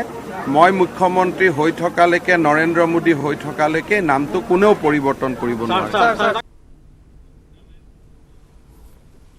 মুখ্যমন্ত্ৰীয়ে কৈছে যে তেওঁ মুখ্যমন্ত্ৰী হৈ থকালৈকে নামটো কোনেও সলনি কৰিব নোৱাৰে, কিন্তু বিজ্ঞাপনটোতো প্ৰকাশ হৈয়ে গ'ল। আমি দুজন অতিথিক আমন্ত্ৰণ জনাই আনিছোঁ। আমাৰ সৈতে ফোন লাইনত আছে ভাৰতীয় জনতা পাৰ্টীৰ মুখপাত্ৰ ডক্টৰ দেৱজিৎ মহন্ত ডাঙৰীয়া, লগতে অসম জাতীয় পৰিষদৰ মুখপাত্ৰ প্ৰিন্স ফাইজুল হক ডাঙৰীয়া। মই প্ৰথমে প্ৰিন্স ফাইজুল হক ডাঙৰীয়াৰ কাষলৈ গৈছোঁ। আপোনালোকে আজি সংবাদমেল দিলে এই বিষয়টোৰ ওপৰত এটা অত্যন্ত চিন্তনীয় কথা আৰু তাৰ পাছত মুখ্যমন্ত্ৰীয়েও প্ৰতিক্ৰিয়া প্ৰকাশ কৰিলে। মুখ্যমন্ত্ৰীৰ ভাষ্য আপুনি শুনিলে যে তেওঁ মুখ্যমন্ত্ৰী হৈ থকালৈকে নাম কেতিয়াও সলনি হ'ব নোৱাৰে, কিন্তু বিজ্ঞাপনটো প্ৰকাশ হ'লেই। প্ৰিন্স ফাইজুল হক ডাঙৰীয়া। হয়, আপোনালোকে ঠিকেই কৈছে যে এটা লাভজনক উদ্যোগ আমাৰ গুৱাহাটীৰ গোপীনাথ বৰদলৈ যিটো ইণ্টাৰনেশ্যনেল এয়াৰপৰ্ট আছে সেইটো আমাৰ লাভজনক উদ্যোগ আৰু এই লাভজনক উদ্যোগটো বৰ্তমানৰ শাসনাধীন কেন্দ্ৰীয় চৰকাৰে তেওঁলোকে ব্যক্তিগত খণ্ডক দিবলৈ দিলে আৰু তেওঁলোকে কৈছিল যে আমি আজি কিছুদিন আগতে আমি তাত প্ৰতিবাদৰ কাৰ্যসূচী লৈছিলোঁ। লোৱাৰ সময়তে সেই সময়তে অসমৰ এজন কেবিনেট মন্ত্ৰীয়ে কৈছিল যে তেওঁলোকে অসমৰ যিটো বিমানবন্দৰ আছে গোপীনাথ বৰদলৈৰ নামত আছে সেই নামটো কেতিয়াও সলনি নহয়। কিন্তু তাৰ এসপ্তাহ পাছতে যোৱাকালিৰ পৰা অসমকে ধৰি সৰ্বভাৰতীয় যিবিলাক খবৰ কাগজ আছে তাত তেওঁলোকে বিজ্ঞাপন দিলে Advani Guwahati international airport limited বুলি এটা কোম্পানী ফৰ্ম কৰিছে। ফৰ্ম কৰি গুৱাহাটী এয়াৰপৰ্টৰ মানে ঠিকাথুবলিৰ কামৰ কাৰণে তেওঁলোকে প্ৰপ'জেল বিচাৰিছে। গতিকে তেনেকুৱা ধৰণৰ ইতিমধ্যে দিলেই। গতিকে এইখন চৰকাৰকে ধৰি কেন্দ্ৰীয় চৰকাৰৰ মুখ্যমন্ত্ৰী প্ৰধানমন্ত্ৰী সকলো মিছাচাৰৰ আশ্ৰয় লয়, সদায় মিছা কথা কৈ সকলো মানুহকে মানে ঠগাই ফুৰিছে আৰু তেনেকুৱা উমান আমি পাইছোঁ। সেয়ে তেওঁলোকে এইটো আমাৰ কথাটো এইটো স্পষ্ট যে এটা লাভজনক উদ্যোগক কিয় তেওঁলোকে ব্যক্তিগত খণ্ডলৈ দিব লগা হ'ল। তেওঁলোকে ইয়াৰ কাৰণ কিয় একো দিব পৰা নাই। তেওঁলোকে এই যে যিটো লাভজনক উদ্যোগ এই উদ্যোগটোক তেওঁলোকে মানে লিজত দিবলৈ লাগে মানে এয়াৰপৰ্টৰ যিটো বিমানবন্দৰ প্ৰাধিকৰণৰ যিটো মানে নিয়ম সেই নিয়ম অনুসৰি এই ইয়াক আপোনাৰ 30 বছৰৰ কাৰণে হেৰি দিব পাৰে আপোনাৰ। বুজি পাইছোঁ প্ৰিন্স ফাইজুল হক ডাঙৰীয়া, আপোনালোকে কৈছে যে সকলো নীতি নিয়মক জলাঞ্জলি দিয়া হৈছে এই সামগ্ৰিক এই কাৰ্যকলাপবোৰৰ জৰিয়তে। দেৱজিৎ মহন্ত ডাঙৰীয়াৰ কাষলৈ গৈছোঁ। বিজেপিৰ মুখপাত্ৰ হয় আপুনি, মুখ্যমন্ত্ৰীয়ে ইতিমধ্যে প্ৰতিক্ৰিয়া প্ৰকাশ কৰিছে, কিন্তু বিৰোধীৰ পৰা বা ৰাজ্যৰ সচেতন মহলৰ পৰা এটাই প্ৰশ্ন, বিজ্ঞাপনটোতো প্ৰকাশ হৈ গ'ল ইতিমধ্যেই। মহন্ত ডাঙৰীয়া। হয়, পোনপ্ৰথমে প্ৰতিজন স্বাভিমানী অসমীয়াৰ এইটো হয়তো ভাবিবই নিশ্চয় এইটো চিন্তনীয় হয় যদি নামটো পৰিৱৰ্তন হয় তেতিয়াহ'লে আঘাত লাগিব। সেই ক্ষেত্ৰত আপোনালোকে মুখ্যমন্ত্ৰী মহোদয়ে বাইদেউ দেখাইছে যে তেখেতে নিজেই কৈছে যে মই মুখ্যমন্ত্ৰী হৈ থকালৈকে নাম পৰিৱৰ্তন নহয়। আৰু এই সংগ্ৰামটোতে মই আপোনালোকৰ সমূহ দৰ্শকৰ জ্ঞাতাৰ্থে জনাওঁ যে এইখন বিজেপি নেতৃত্বাধীন চৰকাৰৰ দিনতে গোপীনাথ বৰদলৈ ডাঙৰীয়াক কিন্তু ভাৰতৰত্ন আগবঢ়োৱা হৈছিল। আনকি আমাৰ অসম চৰকাৰৰ যিখন 7ম কেবিনেট বৈঠক হৈছিল, এই 7ম কেবিনেট বৈঠকখন 7 জুলাই 2021 অনুষ্ঠিত হওঁতে সিদ্ধান্ত গ্ৰহণ কৰিছিলে যে গোপীনাথ বৰদলৈৰ মৃত্যুদিনটোক কৰ্মচাৰী দিন হিচাপে পালন কৰা হ'ব। এতিয়া প্ৰশ্নটো এটা উপৰোক্ত বক্তাগৰাকীয়ে কৈছিলে যে কিয় লাভজনক গুৱাহাটী এয়াৰপৰ্টটো ব্যক্তিগত খণ্ডলৈকে হস্তান্তৰ কৰা হ'ল। হয়, তেখেতৰ প্ৰশ্নটো প্ৰথম ক্ষেত্ৰত যদি আমি চাওঁ এইটো এটা গুৰুত্বপূৰ্ণ প্ৰশ্ন যেন লাগে। মই এই প্ৰশ্নটোৰ উত্তৰত ক'ম যে আজি যি এয়াৰপৰ্ট অথৰিটি অফ ইণ্ডিয়া বিমান বন্দৰ প্ৰাধিকৰণ, এই বিমান বন্দৰ প্ৰাধিকৰণে গোটেই সৰ্বভাৰতীয় পৰ্যায়ত ধাৰত আছে 50,000 কোটি টকা। এতিয়া এই ধাৰৰ বিপৰীতে যদি আমি চাওঁ, এইখিনিৰ কথা যদি কিছু ইতিহাস আমি চাওঁ, এই প্ৰাইভেটাইজেশ্যনৰ প্ৰক্ৰিয়া কেতিয়া ষ্টাৰ্ট হ'ল? আপুনি যদি চাই 2006 চনত দিল্লী এণ্ড বম্বে এয়াৰপৰ্ট, 2008 চনত Hyderabad and Bangalore airport GVK আৰু GMR গ্ৰুপলৈকে হস্তান্তৰ কৰিছিল। আৰু ইয়াৰ পিছৰ হস্তান্তৰৰ পিছত যদি চাই মুম্বাইৰ ছত্ৰপতি শিৱাজী, দিল্লীৰ ইন্দিৰা গান্ধী, বেংগলোৰৰ কেম্পি গৌডা, হায়দৰাবাদৰ ৰাজীৱ গান্ধী এয়াৰপৰ্টত কিন্তু নাম পৰিৱৰ্তন হোৱা নাই, কিন্তু এইটো হস্তান্তৰ কৰা হৈছে। ইয়াত GVK আৰু GMR গ্ৰুপে কিন্তু পৰিচালনাৰ দায়িত্বটো লৈছে। ঠিক তেনেদৰে ইয়াৰো গুৱাহাটী এয়াৰপৰ্টৰ পৰিচালনাৰ দায়িত্বহে অৰ্পণ কৰা হৈছে, নাম পৰিৱৰ্তন কৰা হোৱা নাই। যিটো ইতিহাস যদি আমি পিছুৱাই যদি চাওঁ তেতিয়াও কিন্তু নাম পৰিৱৰ্তন এতিয়ালৈকে হোৱা নাই।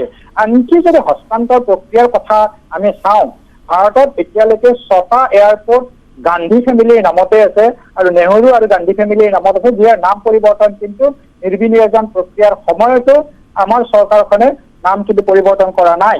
গতিকে এটা কথা ঠিক যে এই যে 50,000 কোটি টকা লছৰ কথাটো মই কৈছিলো, আপুনি যদি চাই দিল্লী আৰু বম্বে এয়াৰপৰ্টে ভাৰতৰ দুটা এয়াৰপৰ্ট দিয়ে এই 50,000 কোটি লছত থকা এয়াৰপৰ্ট অথৰিটি অফ ইণ্ডিয়াক প্ৰত্যেক বছৰে 3,000 কোটি টকাৰ প্ৰফিট দিব পাৰিছে। গতিকে এইটো এতিয়া আমি বিজেপি কংগ্ৰেছক যোৱাতকৈ এইটো সময়ৰ দাবী হৈ গৈছে। যদি এয়াৰপৰ্ট অথৰিটি অফ ইণ্ডিয়াক যদি প্ৰাইভেটাইজেশ্যন বা নিৰ্বিনিয়োজন কৰা নহয়, তেতিয়াহ'লে এয়াৰপৰ্ট অথৰিটি অফ ইণ্ডিয়াই চৰকাৰী খণ্ডত হয়, দেৱজিৎ মহন্ত ডাঙৰীয়া, আপুনি গুৰুত্বপূৰ্ণ যুক্তি দিছে, সবল যুক্তি দিবলৈ আপুনি চেষ্টা কৰিছে, কিন্তু আপুনি এইটো কথাও পাহৰি নাযাব যে ভাৰতবৰ্ষ এখন মিশ্ৰিত অৰ্থনীতিৰ দেশ। কেৱল এই মিশ্ৰিত অৰ্থনীতিৰ দেশখনত সকলো ব্যক্তিগত খণ্ডক গতাই চৰকাৰে নিজৰ কৰণীয়খিনি নকৰাকৈ থাকিলে এইটো নহ'ব। চৰকাৰে তাত কৌশলো অৱলম্বন কৰিব লাগিব, কেনেধৰণে ব্যক্তিগত খণ্ডক নিদিয়াকৈ চৰকাৰী খণ্ডৰ জৰিয়তে আমি লাভজনক উদ্যোগলৈ ইয়াক ৰূপান্তৰিত কৰিব পাৰোঁ। সেইটোতো কৌশল নিৰ্ধাৰণ কৰাটো আপোনালোকৰে দায়িত্ব, নহয় জানো দেৱজিৎ মহন্ত ডাঙৰীয়া? হয়, আপোনাৰ প্ৰশ্নটোৰ ডেফিনেটলি প্ৰাসংগিকতা আছে। তাত দুটা কথা চাওক, দুটা হয়। এটা যিটো এয়াৰপৰ্ট অথৰিটি অফ ইণ্ডিয়াৰ যিখিনি ৰানৱে, সেইটো কিন্তু প্ৰাইভেটাইজেশ্যনলৈকে দিয়া নাই, বা প্ৰাইভেটাইজেশ্যনক দিয়া মানে প্ৰাইভেটাইজেশ্যনক বিক্ৰী কৰি দিয়া নাই। কাৰণে মই যদি এটা ঘৰ বনাইছো আৰু ঘৰটো যদি আপোনাক ভাড়াত থাকিবলৈ দিছো, তাৰ মানে এইটো নহয় যে আপোনাৰ নামত মই ঘৰটো লিখি দিছো, আপোনাক খালি ভাড়াতহে থাকিবলৈ দিয়া হৈছে। ঠিক তেনেদৰে ভাৰতৰ বিভিন্ন এয়াৰপৰ্ট, এইটোৱে অকল নহয় যে অকল গুৱাহাটীৰ ক্ষেত্ৰতো প্ৰথম পদক্ষেপ লৈছে, বিভিন্ন এয়াৰপৰ্টক ব্যক্তিগত খণ্ডক লিজত দিয়া বুলি যিটো কওঁ আমি, 30 বছৰ কাৰণে লিজত দিয়ে বা 50 বছৰৰ কাৰণে লিজত দিয়ে, তাৰ মানে এইটো নহয় যে এইটো ব্যক্তিগত খণ্ডক বিক্ৰী কৰি দিলে। আৰু যিটো আপুনি প্ৰথম প্ৰসংগ যিটো ইয়াত আজি আলোচনাৰ বিষয়টো হৈছে যে গোপীনাথ বৰদলৈ ডাঙৰীয়াৰ নাম পৰিৱৰ্তন হ'ব নেকি, ইয়াৰ প্ৰথম কথা আমি ইমোচনেল হৈ আৱেগিক হৈ যিকোনো কথাই ক'ব পাৰোঁ, কিন্তু ইয়াৰ অতীতে কি কয় আৰু ইয়াত যিখন চৰকাৰৰ যিখন আমি মুৰব্বী হিচাপে যদি কওঁ মুখ্যমন্ত্ৰী মহোদয়ৰ স্থিতি কি, বা এই ক্ষেত্ৰত আপোনাৰ গভৰ্ণমেণ্ট অফ ইণ্ডিয়াৰ আমাৰ প্ৰধানমন্ত্ৰীৰ স্থিতি কি। আমি যদি এনেকুৱা নাম পৰিৱৰ্তনৰ ক্ষেত্ৰত যদি বেলেগ বেলেগ গ্ৰুপৰ হ'লেহেঁতেন, আগতেতো তেতিয়াহ'লে বম্বে এয়াৰপৰ্ট, দিল্লী এয়াৰপৰ্টৰ নাম পৰিৱৰ্তন হ'ব লাগিছিল, এইটোতো হোৱা নাই। আৰু যিটো কথা আপুনি মোক সুধিছে যিহেতু আমাৰ মিশ্ৰ অৰ্থনীতি, হয়, মিশ্ৰ মানে আপুনিও নিজে উত্তৰটো দিছে, মিশ্ৰ মানে ব্যক্তিগত খণ্ড আৰু চৰকাৰী খণ্ডৰ এটা সংমিশ্ৰণ, মিক্স ইকনমি। গতিকে ইয়াত অকল প্ৰাইভেটাইজেশ্যন কৰা হোৱা নাই, আপোনাৰ ৰানৱেখিনি প্ৰাইভেটাইজেশ্যন কৰা নাই। গতিকে আজি যিগৰাকী আমাৰ ইয়াৰ পৰা যি বিমান বন্দৰৰ যি অতিথিয়ে দিল্লী বা বম্বে এয়াৰপৰ্টলৈকে গৈছে, তেখেতসকলে নিশ্চয় এইটো অস্বীকাৰ নকৰিব তাৰ যিখিনি সুবিধা পাইছে। ঠিক আছে, মই প্ৰিন্স ফাইজুল হকৰ কাষলৈ গৈছো। আপুনি সন্তুষ্ট নে বিজেপিৰ মুখপাত্ৰগৰাকীৰ এই বক্তব্য বা এই যিখিনি প্ৰত্যুত্তৰ দিছে, তাত আপুনি সন্তুষ্ট প্ৰিন্স ফাইজুল হক ডাঙৰীয়া? বিজেপিৰ মুখপাত্ৰ মহন্ত ডাঙৰে যিখিনি কথা কৈছে সম্পূৰ্ণ মিছা কথা কৈছে। তেওঁ আচলতে নাজানে, ঘৰতে শুই থাকি তেওঁ কথা ক'ব বিচাৰিছে। আচলতে তেওঁলোকে আজি কিছুদিন আগতে বম্বে এয়াৰপৰ্টত কি হ'ল, ছত্ৰপতি শিৱাজীৰ নামটো সলনি কৰিব যোৱাৰ কাৰণে শিৱসেনাই গৈ তাতে উদ্ভণ্ডালি কৰিলে, চাইনবোৰ্ড ভাঙি দিলে। তেওঁ সেই ঘৰতে শুই আছে, ঘৰতে শুই থাকি কোনোবাই কৈছে বুজাই দিছে, তেওঁ তাতেই বুজি গৈছে। প্ৰথম কথা সেইটো। দ্বিতীয় কথাটো, এতিয়া এটা লাভজনক উদ্যোগ, এই উদ্যোগটোক কিয় দিব লাগে? লছত চলি থকা কেইটা বিমান ব্যক্তিগত খণ্ডক দিলে? কোনোবাটো লৈছে নেকি? নাই লোৱা নহয়। আৰু তেওঁলোকে আন্তঃগাঁথনিৰ কথা কৈছে, আন্তঃগাঁথনি উন্নয়নৰ কাৰণে এই কাম কৰা বুলি কৈছে। আন্তঃগাঁথনি উন্নয়নৰ কাৰণে ভাৰত চৰকাৰে 1232 কোটি টকা গুৱাহাটী এয়াৰপৰ্টক দিছে। আৰু সেইখিনি কাম কৰি গোটেই শেষ হোৱাৰ পাছতে তেওঁলোকে কি কৰিব? তেওঁলোকে ৰানৱে দিয়া নাই, একো দিয়া নাই। ঠিক আছে, ৰানৱে বিমানবন্দৰৰ প্ৰাধিকৰণে চলাব, সেই ঠিকে আছে। কিন্তু তেওঁলোকে ক'ত কি কাম কৰিব? তেওঁলোকে এটা কথা ক'ব এইটোৱে পাৰি যে দেউতাকে গোটেই সম্পত্তি আহৰণ কৰিছে, আহৰণ কৰি পুতেকক দিলে, পুতেকে চলাই তাৰে ভাড়া খাই তেওঁলোকে চলি থাকিল, তাৰ আন্তঃগাঁথনি একো নকৰে। অৱশেষত সেই ঘৰটো বেলেগক লিজত দিব লগা হ'ল, বেলেগক বিক্ৰী কৰিব হ'ল। যিটো আমি এতিয়া দেখিছো যে আমাৰ অসমতে দেখিছো যে বহুতে ফ্লেট বনাব দিব হৈছে, মানে ডাঙৰ ঘৰত থাকিম, মানে সেই নিজা ইনকাম নোহোৱা হ'ল, নিজা ইনকাম নোহোৱা হোৱাৰ কাৰণে মাটি বেলেগক দিব লগা হ'ল। তেনেকুৱা এটা কথা মানে এই চৰকাৰে কৰিছে। ইয়াতে কিন্তু ডাঙৰ ষড়যন্ত্ৰ আছে, দুৰ্নীতি আছে। ইয়াতে এনেকে ডক্টৰ দেৱজিৎ মহন্তই এটা কথা কৈছে, মহন্ত ডাঙৰীয়াই, যে যি লিজত দিয়াৰ ব্যৱস্থা কৰা হৈছে তাৰ ফলত হেনো লাভহে হ'ব, লোকচান নহয়। 50,000 কোটি টকা যি লছত চলি আছে সেই লছৰ পৰা মুক্ত হ'ব পাৰিব, সেইটো তেওঁলোকে যুক্তি দিছে। 50,000 কথা সম্পূৰ্ণ মিছা। 2017-18 চনত বিমান প্ৰাধিকৰণে ইনকাম কৰিছিল 12,306.69 কোটি টকা। তাৰে লাভ হৈছিল 2,271 কোটি টকা। আৰু ঠিক আছে, 2018-19 চনত 13,086.69 কোটি টকা ইনকাম কৰিছিল। তাৰে লাভ হৈছিল 2,801.64 কোটি টকা। আৰু সেই বছৰে 18-19 চনত ভাৰতীয় বিমানবন্দৰ ভাৰত চৰকাৰক 765 কোটি টকা ডিভিডেণ্ড দিছিল। ডিভিডেণ্ড কেতিয়া দিয়ে? লাভজনক উদ্যোগকে দিয়ে। সেই কথা, গতিকে তেওঁ সম্পূৰ্ণ নাজানে। মই কৈছো নহয়, তেওঁ ঘৰতে শুই থাকি ডক্টৰ দেৱজিৎ মহন্ত ডাঙৰীয়া, আপুনি হেনো ঘৰতে শুই থাকি এইখিনি বক্তব্য আগবঢ়াইছে, প্ৰত্যুত্তৰ কি আপোনাৰ? নহয়, উত্তৰ প্ৰত্যুত্তৰত আমি এনেকৈ কেতিয়াও শব্দৰ ব্যৱহাৰ কৰিব নালাগে, কিয়নো ভাৰতীয় সভ্যতা সংস্কৃতিত শব্দক ব্ৰহ্মৰ লগত তুলনা কৰা হয়। মোৰ কিবা কথাত তেখেতৰ লগত মিলা নাই, তেখেতে নিমিলা বুলি ক'ব পাৰে, কিন্তু শুই থকা এনেকুৱা এটা দলক প্ৰতিনিধিত্ব কৰি এইবিলাক শব্দ ক'ব নাপায়। এইকাৰণে নাপায়, শব্দৰ যিহেতু আমি ব্ৰহ্মৰ লগত তুলনা কৰোঁ, তেখেতে হয়তো হ'ব পাৰে ডিফাৰেঞ্চ অফ অপিনিয়ন মানুহৰ থাকিব পাৰে। আৰু সেইকাৰণে আমাৰ গণতন্ত্ৰত আপুনি যদি চাই, গণতান্ত্ৰিক প্ৰক্ৰিয়াত সদায় বিৰোধী দল থাকে, বিভিন্ন দল থাকে। তাৰ মানে এইটো নহয় যে প্ৰিন্স ফাইজুল হক ডাঙৰীয়াৰ অপিনিয়নটো মোৰ লগত মিলিব, মোৰ অপিনিয়নটো তেখেতৰ লগত মিলিব। কিন্তু তাতে মিলা নিমিলাৰ ওপৰত যদি আমি তথ্যই কি কয় সেইটো চাওঁ, তথ্যই মিছা কথা ক'ব নোৱাৰে। হয়তো দেৱজিৎ মহন্তৰ ভাষ্য এটা সঁচা মিছা হ'ব পাৰে, কিন্তু তথ্যখিনি কেতিয়া মিছা কথা নকয়। সেইকাৰণে মই কৈছো যে ভাৰতবৰ্ষত এয়াৰপৰ্ট অথৰিটি অফ ইণ্ডিয়াই 50,000 কোটি টকা লছত আছে, এইটো দেৱজিৎ মহন্তৰ ভাষ্য নহয়। আৰু 3,000 কোটি টকা বম্বে আৰু দিল্লী এয়াৰপৰ্টৰ পৰা প্ৰত্যেক বছৰত এয়াৰপৰ্ট অথৰিটি অফ ইণ্ডিয়াই পাই আছে, এইটো দেৱজিৎ মহন্তৰ ভাষ্য নহয়, এইটো এটা তথ্য হয়। হয়তো তেখেতে ৰাজনৈতিকভাৱে এটা বেলেগ দলত থকাৰ কাৰণে শুই থকা, কিবা কৰা, এইবিলাক শব্দ ইউজ নকৰিলে ভাল, কাৰণ মানুহখিনি চাই আছেতো। শব্দৰ উচিত ব্যৱহাৰে আমাৰ পৰিচয় হয়। ঠিক তেনে আৰু এটা কথা মই এই ক্ষেত্ৰত কৈ লওঁ, যিহেতু তেখেতে কৈছিলে যে আমি যদি ব্যক্তিগতকৰণ বুলি কওঁ, ব্যক্তিগতকৰণ মানে আপুনি যদি চাই, তাৰমানে যদি এটা এয়াৰপৰ্ট ব্যক্তিগতকৰণ হয়, তাত পাৰ্কিঙৰ পৰা আৰম্ভ কৰি ভিতৰত যিখিনি খোৱা লোৱাৰ বা কেফেটেৰিয়া বুলি আমি যিখিনি কওঁ, ঠিক ফ্লাইটখনত উঠালৈকে সেই অৱস্থাটোলৈকেহে আপুনি ব্যক্তিগতকৰণ হয়। অপ্ৰিয় অলপ সত্য, যিয়ে ফ্লাইটত যদি আপুনি একেখন ফ্লাইটত যদি এটা ব্যক্তিগত খণ্ডৰ ফ্লাইট এখনত যায় আৰু এয়াৰপৰ্ট অথৰিটি অফ ইণ্ডিয়াৰ অধীনত চলা ফ্লাইট এখনত যায়, তেতিয়াহ'লে আমি তাৰ মানদণ্ড বা কোৱালিটিটো সেইটো আমি নিজে বোধগম্যতাত আহে।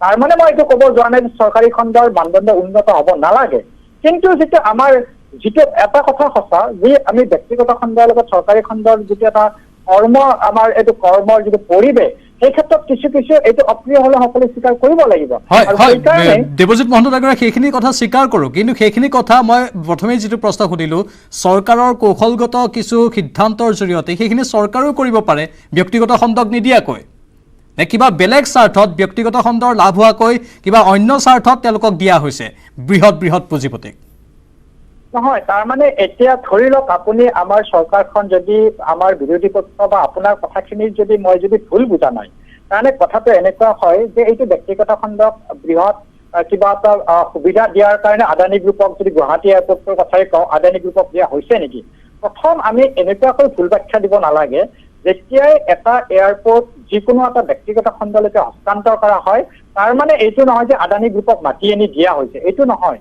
তাত এটা বিডিং চিষ্টেম থাকে আৰু সেই বিডিং প্ৰচেছত নট অনলি আদানী XYZ সকলো মানুহে তাত পাৰ্টিচিপেট কৰিব পাৰে আৰু সেই যিজনে হাইয়েষ্ট বিডাৰ হ'ব সেইটো দিয়া হয় তাৰমানে আমি এইটো এনেকৈ ক'লে মই বিজেপিৰ আজি শাসনাধিষ্ঠ চৰকাৰৰ বা দলৰ প্ৰতিনিধি হোৱাৰ কাৰণে যদি মই কওঁ তাৰমানে আমি কম নেকি যে 2006 আৰু 2008 চনত যেতিয়া GMR গ্ৰুপক বঁটাই দিছিল তাৰমানে কংগ্ৰেছৰ GMR গ্ৰুপক লাভান্বিত কৰিবলৈকে দিছিল সেইটো ক'লে ভুল কৰা হ'ব ভুলটো সদায় ভুল আমি ভুলক কেতিয়াও যিকোনো এটা বিৰোধীত থকাৰ কাৰণে বা চৰকাৰত থকাৰ কাৰণে কেতিয়াও অপব্যাখ্যা কৰিব নালাগে ঠিক আছে এতিয়া বাৰু কাগজে পত্ৰে যিহেতু আনুষ্ঠানিকতা হ'ল ডক্টৰ দেৱজিৎ মহন্ত ডাঙৰীয়া আপুনি যিহেতু আশ্বাস দিছে মুখ্যমন্ত্ৰীগৰাকীও আশ্বাস দিছে নাম কোনো কাৰণতে সলনি নহয় ডাঠি ক'ব এই মুহূৰ্তত এই লাইভ টেলিকাষ্টত আৰু মই এটা কথা সেইকাৰণে কওঁ চাওক আমি আমাৰ লোকপ্ৰিয় গোপীনাথ বৰদলৈ বিমানবন্দৰ আন্তঃৰাষ্ট্ৰীয় বিমানবন্দৰে হৈ থাকিব বৰঝাৰ বিমানবন্দৰটো প্ৰাঞ্জল হাজৰিকা ডাঙৰীয়া এইটো আমি নিশ্চিতভাৱে আমাৰ মুখ্যমন্ত্ৰীয়ে ইয়াতকৈ কি ক'ব মুখ্যমন্ত্ৰী মহোদয়ে কৈছে যে মই মুখ্যমন্ত্ৰী হৈ থকালৈকে নাম পৰিৱৰ্তন হ'ব নিদিওঁ দ্বিতীয়তে আপুনি চাওক যদি আমি বিৰোধীৰ লগত যদি সহভাৱাপন্ন হৈ পজিটিভ কামখিনি আগতে আগুৱাই যোৱাৰ মানসিকতা নাথাকিলে হয় তেতিয়াহ'লে আমি কিয় গোপীনাথ বৰদলৈ ডাঙৰীয়ালৈকে আমি আমাৰ চৰকাৰে ভাৰতৰত্ন আগবঢ়ালেহেঁতেন আমাৰ চৰকাৰখনে এইখন চৰকাৰে যোৱা 7 জুলাই 2021 এইখন চৰকাৰে নিশ্চয় আপোনাৰ কথাখিনি বুজি পাইছো উপলব্ধি কৰিছো আমি কিন্তু অখিল গগৈ শিৱসাগৰৰ বিধায়ক অখিল গগৈৰ এটা প্ৰতিক্ৰিয়া আহিছে অখিল গগৈয়ে কি ক'ব বিচাৰিছে আমি শুনাই ল'ব বিচাৰিছো দৰ্শকসকলক কি কয় অখিল গগৈয়ে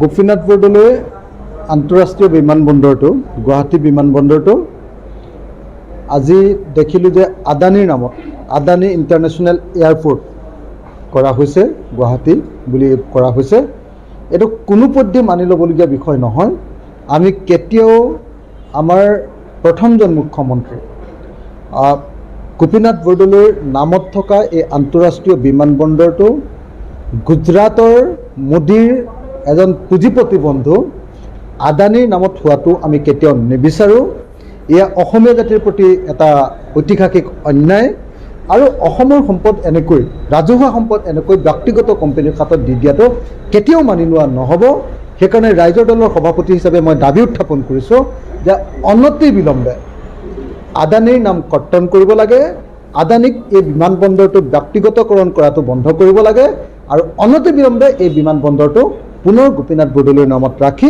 ৰাজহুৱা খণ্ডৰ ভিতৰতে ৰখাৰ ব্যৱস্থা কৰে প্ৰিন্স ফাইজুল হক ডাঙৰীয়া অখিল গগৈ সেই একেটাই কথাই কৈছে আৰু ইতিমধ্যে ডক্টৰ দেৱজিৎ মহন্ত এটা কথাই কৈছে যে লোকপ্ৰিয় গোপীনাথ বৰদলৈ আন্তঃৰাষ্ট্ৰীয় বিমানবন্দৰে হৈ থাকিব তাত আদানী নাম নাহে আপুনি এতিয়া আশ্বস্ত হৈছেনে বাৰু মই প্ৰথম কথা কওঁ তেওঁ মোক কৈছে মই কথা ক'ব নাজানো বুলি কৈছে ভাষা শব্দ ব্যৱহাৰ কৰাৰ কথা কৈছে মই প্ৰথম কথা কওঁ তেওঁ এটা কথা মই অসাংবিধানিক কথা একো মই অনা নাই 2 নম্বৰ কথা মই এটা কথাত আছো যে তেওঁ নাজানে নজনা কথাটো পুনৰবাৰ কওঁ তেওঁ কোনোবাই শিকাই দিয়া ক'ৰবাত কিবা তথ্য পাইছে সেই তথ্যৰ ওপৰতে কথা কৈছে তাতকৈ বেলেগ একো নাজানে 2 নম্বৰ কথা তেওঁ কৈছে আৰু মুখ্যমন্ত্ৰীয়ে কৈছে তেওঁ মুখ্যমন্ত্ৰী থকালৈকে গোপীনাথ বৰদলৈ নামটো সলনি নহয় বুলি কৈছে তাৰ মানে ভৱিষ্যতে সলনি কৰাৰ ব্যৱস্থা থাকিব তেওঁ মুখ্যমন্ত্ৰী কিয় ক'ব নোৱাৰিলে যে কোনো কালেও গোপীনাথ বৰদলৈৰ নামত বিমানবন্দৰৰ নামটো থাকি যাব সেই কথা কিয় নকলে তেওঁ কৈছে যে গোপীনাথ বৰদলৈৰ নামটো মই যেতিয়ালৈকে মুখ্যমন্ত্ৰী থাকো তেতিয়ালৈকে হ'ব নোৱাৰে। তাৰ মানে আগৰ চৰকাৰ সোণোৱাল চৰকাৰে যেতিয়া আছিল তেতিয়া কৈ আছিল যে আমি কোনো ধৰণৰ দুৰ্নীতি কৰা নাই। এতিয়া এইখন চৰকাৰে আহি তেওঁলোকৰ মানুহবিলাকে কৈছে আগৰ চৰকাৰত যথেষ্ট দুৰ্নীতি হৈ গৈছে। তেওঁলোকে কৈছে, ৰাইজে কোৱা, বেলেগ দলে বেলেগ সংগঠনে কোৱাটো পিছৰ কথা, তেওঁলোকৰ মানুহে আহি বিভিন্ন প্ৰেছ কনফাৰেন্সত কৈছে। গতিকে তেওঁলোকৰ কথাখিনি তেওঁলোকেই কৈছে যে এই নামটো ভৱিষ্যতত নাথাকিব, আজি বা কালিৰে থাকিব, পিছলৈ নাথাকিব। কাৰণ অলৰেডি ইতিমধ্যে Adani Guwahati international airport limited বুলি অলৰেডি কাগজে পত্ৰে বিজ্ঞাপন আহিছেই তেওঁলোকৰ। গতিকে তেওঁলোকৰ কথাটো আমি কেতিয়াও সঁচা বুলি আমি কেতিয়াও মানি নলওঁ। ঠিক আছে এতিয়াও আশ্বস্ত হ'ব পৰা নাই মুঠতে বিৰোধী বা জনসাধাৰণৰ একাংশ। আমি দুয়োগৰাকী অতিথিকে অশেষ ধন্যবাদ জ্ঞাপন কৰিছোঁ, যিহেতু চৰকাৰৰ ফালৰ পৰা কোৱা হৈছে নাম সলনি নহয়, কিন্তু ইতিমধ্যে বিজ্ঞাপন প্ৰকাশ হৈছে। কিন্তু আগন্তুক দিনত আমি লক্ষ্য ৰাখিম কেনেধৰণে কঠোৰ স্থিতি অৱলম্বন কৰি আকৌ আদানী গ্ৰুপে যাতে নিজৰ নামটো বিজ্ঞাপনত প্ৰকাশ কৰিব নোৱাৰে। লোকপ্ৰিয় গোপীনাথ বৰদলৈ আন্তঃৰাষ্ট্ৰীয় বিমানবন্দৰৰ সলনি হৰফৰ আখৰেৰে ডাঙৰকৈ তেওঁলোকে হেডিং দি যেনেধৰণে লিখিছে সেইটো আকৌ নহওক, সেইটোৱে সকলোৱে কামনা কৰিছে। আৰু যিখিনি তেওঁলোকে কথা কৈছে বিশেষকৈ চৰকাৰৰ ফালৰ পৰা সেইখিনি যাতে বাস্তৱ ৰূপতো হয়, বিজ্ঞাপনো যাতে প্ৰকাশ কৰিবলৈ সাহস নকৰে, সেই ধৰণৰ ব্যৱস্থা এটা গঢ়িব লাগে। মই দুয়োগৰাকী অতিথিকে অশেষ ধন্যবাদ জ্ঞাপন কৰিছোঁ।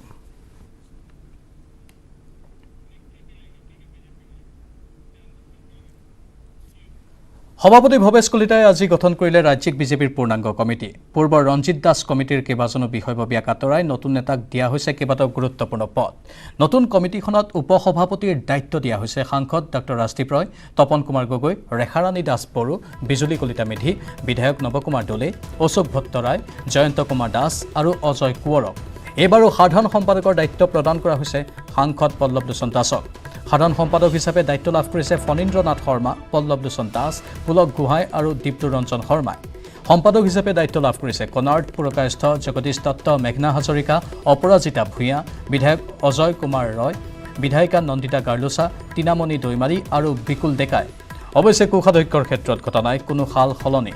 পুনৰ কোষাধ্যক্ষৰ গুৰু দায়িত্ব লাভ কৰিছে ৰাজকুমাৰ শৰ্মা আৰু মনোজ চৰফে।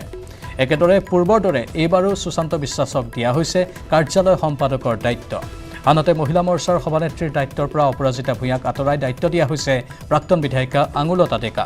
সমান্তৰালকৈ ৰূপম গোস্বামীক আঁতৰাই ৰাজ্যসভাৰ সাংসদ কামাখ্যা প্ৰসাদ তাছাক দিয়া হৈছে মুখ্য মুখপাত্ৰৰ দায়িত্ব।